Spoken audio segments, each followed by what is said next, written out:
We're going to close the fourth chapter of Gittin, the chapter of Tikkun Olam, of repairing the world, or as we've said, perhaps more accurately, repairing the mess that the rabbis sometimes make. And we remember that there's some anxiety about the permanence of a get, the permanence of a bill of divorce. If a person writes a bill of divorce and then has second thoughts, perhaps the bill is not valid. Although, by the way, the sages don't agree with this point of view. But Rabbi Yehuda seems to have that view. And we're going to explore this a little further in the case of someone who's congenitally unable to give birth. We're talking about the term used in the Mishnah is Elonit. And Elonit is not someone who just has trouble conceiving. And an Elonit is someone who maybe doesn't have a womb, right? In other words, who congenitally can never give birth.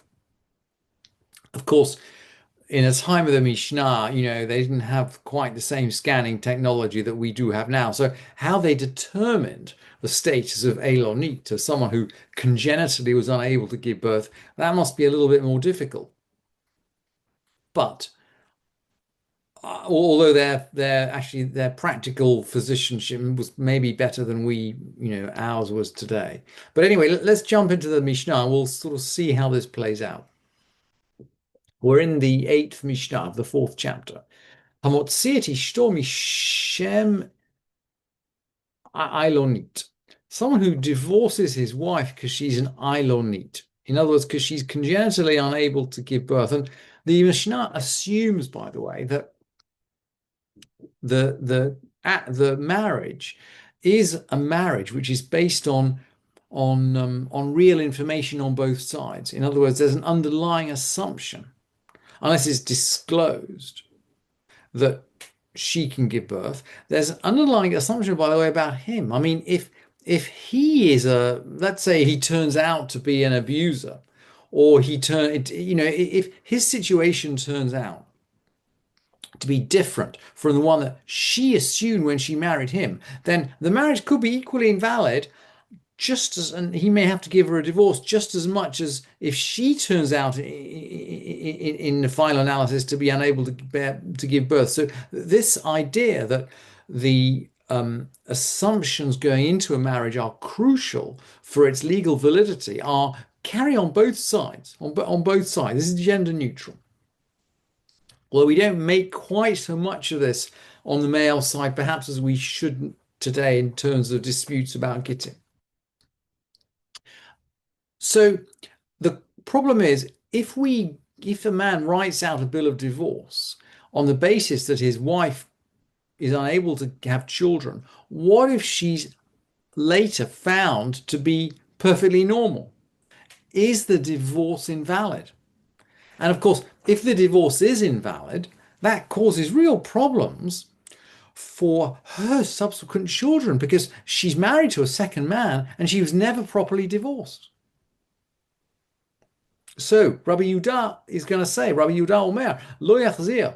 Rabbi Yehuda says he can never take her back. That the bill of divorce is given on the basis that he can never remarry her.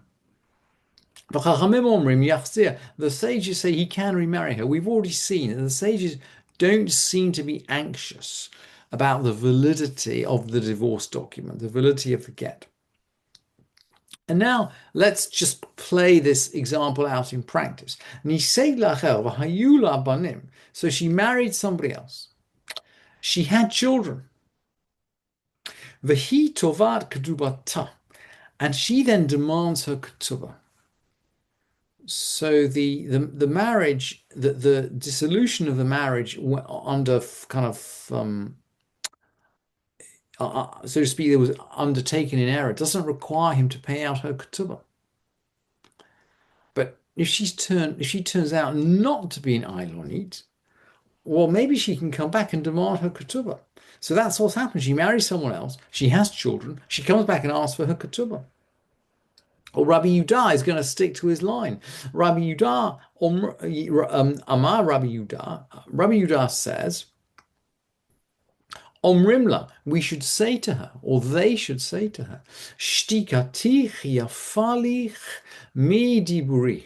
Your silence is better than your speech. I.e., don't make a deal about this. Don't make a deal about this because you may invalidate your own bill of divorce and you might cast the status of your own children into disrepute.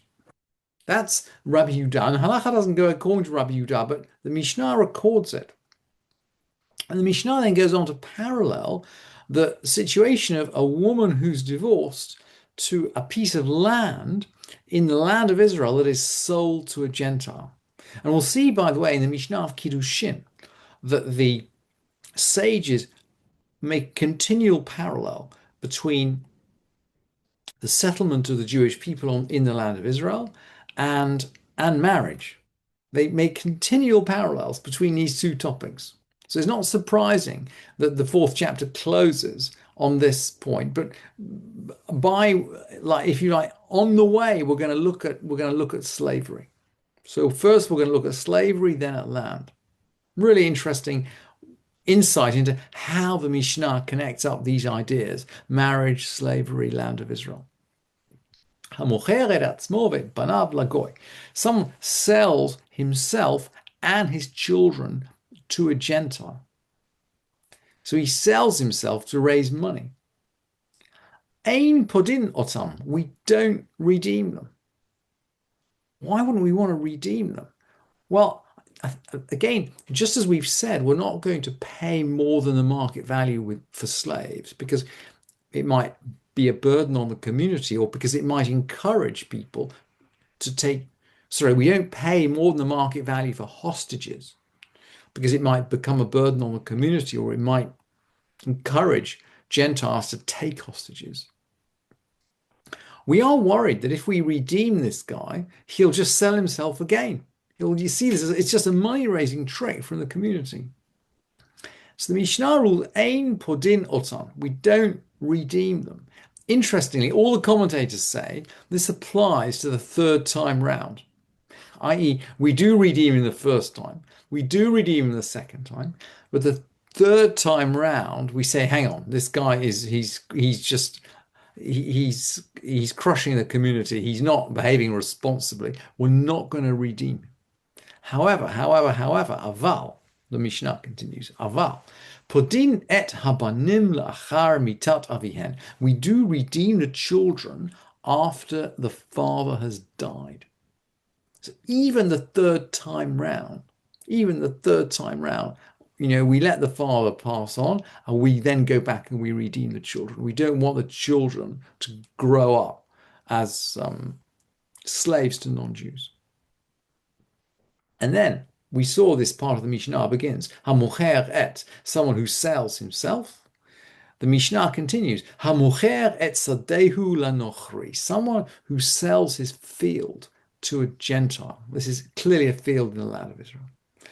V'chazar v'lakcha mimenu Yisrael, and a Jew came back and bought it. Halokeach mevi bikurim mipnei tikun olam.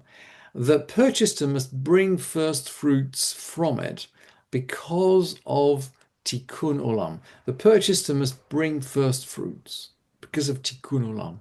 And this Mishnah is difficult to comprehend. And I wanted to show you Rashi's version of it because Rashi reads this Mishnah slightly different. Rashi says, Matnitin hachigarsinan. This is how we teach the Mishnah. This is how we explain the Mishnah. Umevi bikurim, he brings bikurim. Let's go back to the Mishnah. The halokeach mevi bikurim. The purchaser brings bikurim. Of course, it's a difficult concept to understand because clearly the purchaser would have to bring bikurim. Why not? He's bought a piece of land in the land of Israel. The land is not degraded by being owned by a Gentile. Clearly, the purchaser is going to have to bring bikurim. So what are we learning here? So Rashi is going to slightly reread this Mishnah. Hachigarsinan, this is how we read it. Lokeach umevi bikurim. He he takes possession and he brings first fruits. The purchase he takes. What does that mean? B'chol shana tzarich likach mina oved kochavim bikurei peroteha. What it means is that every year he must buy from the non-Jew the first fruits. So this guy sold a piece of land in the land of Israel to a non-Jew. Every year he has to go and see him and buy the first fruits. B'damim yekarim, at enormous price, at expensive rates. U'meviam liYerushalayim, and bring them to Jerusalem. And now, if we follow Rashi's reading, we can now follow the end of the Mishnah, mipnei tikkun ha'olam. Because of tikkun olam, the rabbis clearly want to discourage the sale by Jews of land in the land of Israel to non-Jews. So they say, look, you can sell the land, but you are still obliged to bring the first fruits, however much it costs, and for however long. You have to go back and you need to find the purchaser of this land, and you need to pay money to bring the first fruits to Jerusalem.